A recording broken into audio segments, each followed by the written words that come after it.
a private airport runway in the backyard of a 35,000 square foot chateau, a 235-acre estate that generates millions of dollars a year just by opening its gates, and a construction dynasty that literally poured the concrete for the city's most iconic skyline. Most people think of Atlanta as just the capital of hip-hop or the home of reality TV stars. They are looking at the surface. Beneath the music videos and the red carpets lies a network of financial fortresses that make standard celebrity wealth look like pocket change. We are talking about the Black Mecca of the United States, a city where African-American families have built generational empires in construction, infrastructure, global beauty, and massive-scale real estate. These are not just rich individuals. These are sovereign states operating within the city limits. They own the land, they own the banks, and they own the studios where Hollywood films its biggest blockbusters. We are tracking the property deeds, the government contracts, and the billion-dollar acquisitions to uncover the richest black families in Atlanta. Wait until you see number one. We are talking about a man who went from living in his car to owning a 330-acre former Army base, turning it into a production empire bigger than Warner Bros., Paramount, and Sony combined. Number 7. The Levett Family, the business of dignity.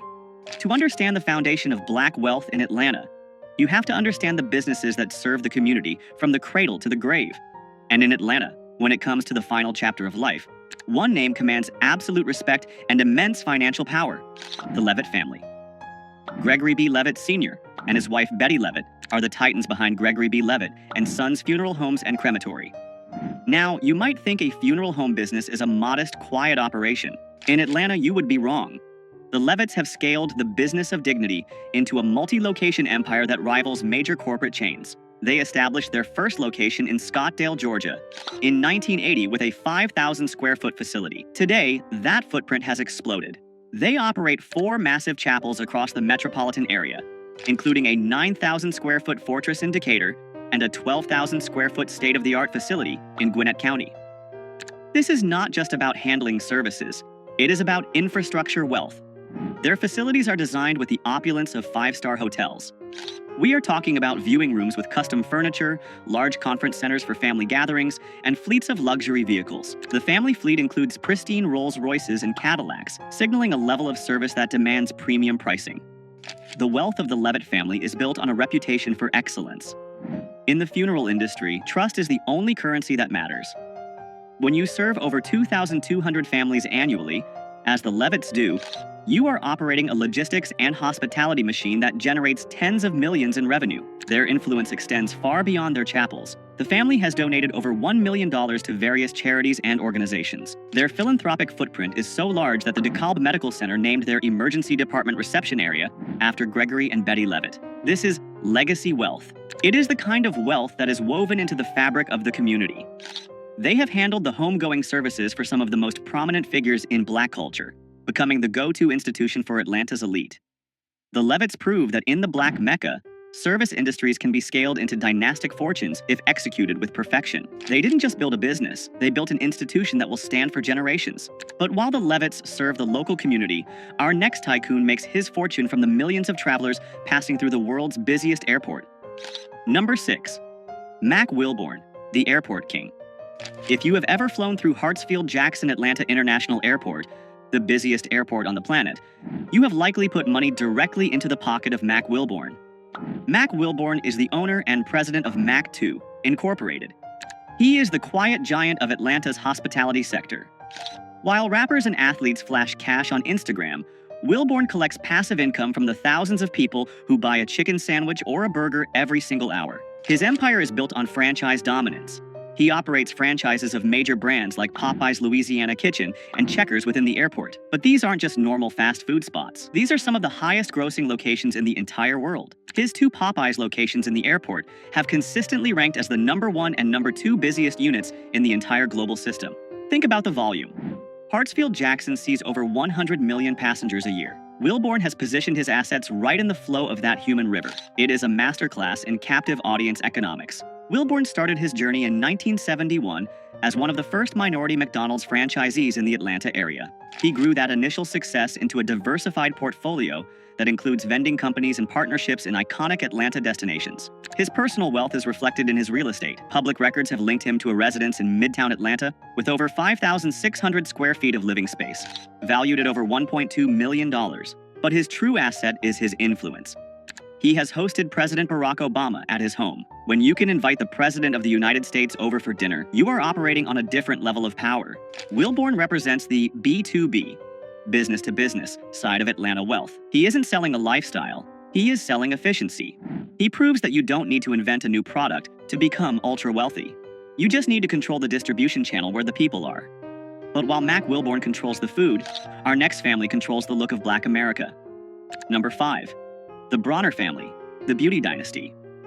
In Atlanta, the beauty industry is not just vanity, it is an economic engine worth billions. And sitting at the throne of this industry is the Bronner family. They are the owners of Bronner Bros, a private, family-owned company that is one of the largest African-American hair and skincare producers in the United States. Their story is the definition of generational wealth.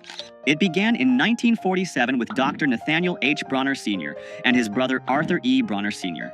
They started teaching cosmetology at a local YMCA. Today, the second generation, led by Bernard Bronner and his brothers, controls an empire that exports products around the globe. But their real cash cow is the Bronner Brothers International Beauty Show. This is not just a trade show, it is the Super Bowl of the hair industry. Held at the massive Georgia World Congress Center, it attracts between 40,000 and 70,000 hairstylists, barbers, and beauty experts from around the world. The economic impact of this single event is estimated to be approximately $60 million for the city of Atlanta. The family monetizes every aspect of this ecosystem. They own the product lines, BB African Royale, Tropical Roots, that the stylists use. They own the magazine, UPSCALE magazine, that dictates the trends. And they own the event where the industry gathers to spend money. This is vertical integration at its finest. Their wealth allows them to live lives of immense comfort and influence. The family is deeply embedded in the religious community as well, with Bishop Dale C. Bronner leading the Word of Faith Family Worship Cathedral, a mega church with thousands of members. This connection between business and faith is a pillar of the Atlanta elite structure. The Bronner family has navigated decades of change, from the Jim Crow era to the digital age, without losing control of their company. They have resisted buyouts and takeovers to keep the wealth within the family bloodline. They prove that owning the culture, specifically the unique beauty standards and needs of the Black community, is one of the most lucrative positions in the market. But while the Bronners focus on beauty, our next tycoon is focused on rebuilding the very earth beneath Atlanta's feet. Number 4. Egbert Perry, the urban architect. Do not confuse him with Tyler Perry. Egbert L.J. Perry is a tycoon in his own right, a man whose wealth is written in concrete, steel, and the skyline of the city. Egbert Perry is the chairman and CEO of the Integral Group. He is a real estate developer who didn't just build buildings, he reinvented the concept of urban housing in America. In the 1990s, Atlanta was facing a crisis with its public housing projects. They were dangerous, dilapidated, and economically isolated. Egbert Perry saw an opportunity where others saw a disaster. He partnered with the Housing Authority to create Centennial Place. This was a revolutionary project. He tore down the old projects and built a mixed-income community. He put wealthy professionals right next door to subsidized tenants, creating a seamless neighborhood with high-quality amenities, schools, and recreation centers. This model was so successful, it became the federal standard for housing redevelopment across the United States. Because of this vision, the Integral Group now controls a massive portfolio of real estate assets across the country. We are talking about master-planned communities, transit-oriented developments, and commercial infrastructure valued in the hundreds of millions, if not billions, of dollars in total project capitalization. Egbert Perry's personal influence is staggering. He has served as the chairman of the board for Fannie Mae, one of the most powerful financial positions in the entire country. He sits on the boards of major corporations and has been inducted into the Real Estate Hall of Distinction. His wealth is intellectual capital, converted into real asset capital. He lives a life of quiet, powerful luxury.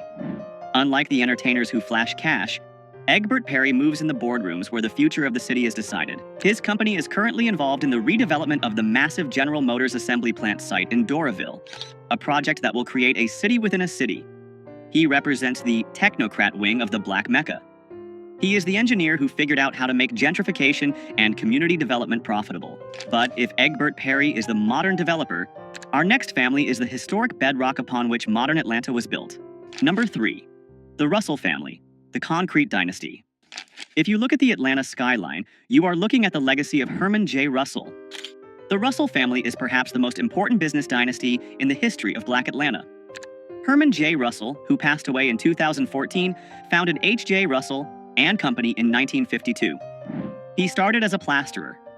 He ended up as the man who built the Coca-Cola headquarters, the Georgia Dome, Turner Field, and major expansions of the Hartsfield-Jackson Airport. Today, the company is run by his children, Michael Russell, CEO, H. Jerome Russell, President, and Donata Russell Ross. They have successfully transitioned the wealth from the founder to the second generation, a feat that many families fail to achieve. Let's look at the scale of their operation.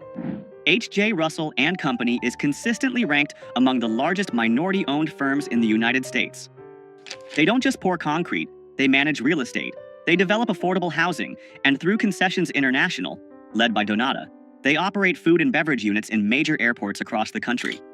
Their family seat is legendary. Herman Russell's estate in Collier Heights, a historic, wealthy Black neighborhood, featured a 50-foot-long swimming pool where Dr. Martin Luther King Jr. used to swim. It was the boardroom of the Civil Rights Movement.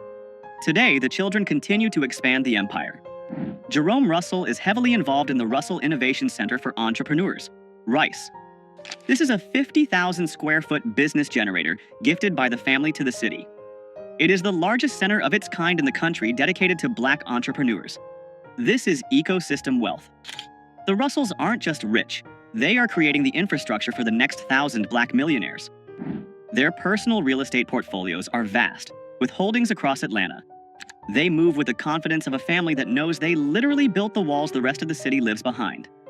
The Russell family proves that true power isn't just about having money in the bank, it's about having your name on the buildings. But now, we transition from the old money builders to the new money land barons. Our next entry is a rapper who realized that land is the only thing they aren't making any more of. Number 2. Rick Ross, the land baron of Fayetteville. Most rappers buy a mansion. Rick Ross bought a zip code. While he made his name in music, William Leonard Roberts II, known as Rick Ross, has pivoted into becoming one of the most asset-heavy celebrities in the South. His residence, which he calls the Promised Land, is the single largest private home in the state of Georgia. Let's break down the numbers because they are staggering. The estate sits on 235 acres of land in Fayetteville, just outside Atlanta. The main mansion is 54,000 square feet. It has 109 rooms. It features a dining room that can seat 100 people.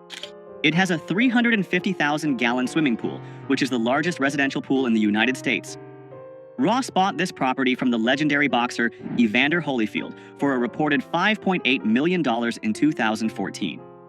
Today, with the renovations and the explosion in Atlanta real estate values, it is worth multiples of that figure. But here is the global status twist. Rick Ross doesn't just live there, he monetizes it. He turned his front lawn into a revenue stream. He hosts the Rick Ross Car and Bike Show, a massive annual event where thousands of people pay hundreds of dollars for tickets to see his car collection and walk on his grass. He turned his house into a convention center. And let's talk about that car collection. Ross owns over 100 cars, most of them classic Chevrolets and luxury Maybachs. He has a garage that looks like a museum, but he didn't stop at 235 acres. He recently spent another $4 million to buy an additional 87 acres adjacent to his property, expanding his kingdom even further. His business portfolio is equally dense. He owns over 25 Wingstop franchises. He owns Checkers and Rally's restaurants. He has partnerships with Bel Air Rosé and Rap Snacks. Rick Ross is the ultimate example of diversified hustle. He took the cash flow from rap music and poured it into tangible, hard assets, land, franchises, and classic cars. He cuts his own grass, literally, to save money and keep himself grounded, but he lives in a palace that was built for royalty. He proves that in the new Atlanta, you can start as a correctional officer, become a rap star, and end up as a landed gentry. But even the promised land pales in comparison to the sheer, industrial-scale dominance of our #1 spot. This is a man who didn't just buy a house. He bought a military base. Number 1.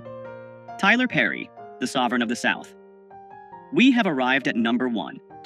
The billionaire who redefined what is possible for a black creative in America, Tyler Perry. Tyler Perry's wealth is estimated by Forbes to be $1.4 billion. But that number doesn't tell the full story. The story is in the land. Tyler Perry owns Tyler Perry Studios, a 330-acre production facility in southwest Atlanta. To put that size into perspective, you can fit the studios of Warner Bros., Paramount, and Sony inside Tyler Perry's lot and still have space left over. He purchased this land, which was the former Fort McPherson Army base, in 2015 for $30 million. It was the deal of the century. Today, that land is priceless. It is the only major motion picture studio in the nation owned by an African American. The studio features 12 massive sound stages, each named after a black Hollywood legend like Sidney Poitier and Oprah Winfrey. It has its own replica of the White House, which he rents out to productions like The Oval. It has its own neighborhoods, a green screen building, and acres of woodlands. Marvel shoots Black Panther here. The Walking Dead filmed here. Every time a major studio needs a facility in the Hollywood of the South, they have to pay rent to Tyler Perry. But his personal lifestyle is just as astronomical. For years, he lived in a 17-acre estate in Buckhead that was so lavish it set records when he sold it. He sold it for $15 million to an evangelist, and it was later bought by Steve Harvey. This house featured a 70,000-gallon infinity pool and a ballroom underground. But Tyler Perry needed more space. He is currently building, and nearly finishing, a new massive estate near his studios that defies logic. Reports and aerial footage reveal a home that is more like a resort. It features a massive lap pool, organic farms for horses, and, get this, a private airplane runway in the backyard. Yes, a runway. Because when you are worth $1 billion and you own a private jet, you shouldn't have to drive to the airport. You should be able to fly directly into your living room. He also owns a private island in the Bahamas, White Bay Cay, where he built villas for his guests. He owns a mansion in Beverly Hills, which he famously lent to Prince Harry and Meghan Markle when they left the UK. His wealth comes from a crucial decision he made early in his career: ownership. He owns 100% of his content. Every Madea movie, every TV show like The Haves and the Have-Nots, every play, he owns the negatives. He didn't sell his rights for a quick check. He kept them. Now, he licenses that content to networks like BET for hundreds of millions of dollars. Tyler Perry is the ultimate manifestation of the Black MECCA dream. He came to Atlanta with nothing, sleeping in his car. He utilized the city's support for black art to launch his plays. He reinvested every dollar into land and infrastructure. He didn't just ask for a seat at the table. He built his own table, in his own house, on his own 300 acres of land. From the funeral parlors of the Levetts to the airport franchises of Mack Wilbourn, and from the construction sites of the Russells to the sprawling studio lot of Tyler Perry, these families are the pillars of Atlanta's wealth. They prove that the Black MECCA is not just a nickname, it is a financial reality. They have built ecosystems that support thousands of jobs and generate billions in value. They have moved beyond being consumers of luxury to being the producers of it. They own the land, the buildings, and the businesses that make the city run. So, which of these empires impressed you the most? Was it the sheer scale of Rick Ross's Promised Land or the strategic genius of the Bronner family's beauty empire? Let us know in the comments below. And if you want to see how black wealth is exploding in other cities, click the video on your screen right now. You won't believe the fortunes being built in Houston, Texas. Subscribe for more deep dives into the world of hidden wealth. I'll see you in the next one.